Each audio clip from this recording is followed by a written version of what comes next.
Fiang, Kai, Colette, and Rain. This is it, girls!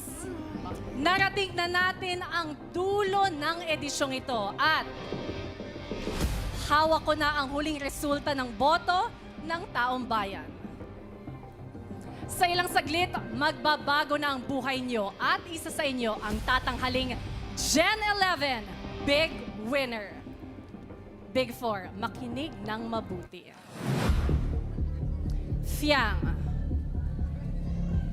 napatunayan mo nga bang ang pagiging totoo sa sarili at paghahayag ng damdamin ng walang pagdadalawang isip ang magluluklok sa'yo sa titulong Big Winner? Kai, diskarte, talino at galing ang puhunan mo para malampasan ang mga naging pagsubok ni Kuya. Sapat na nga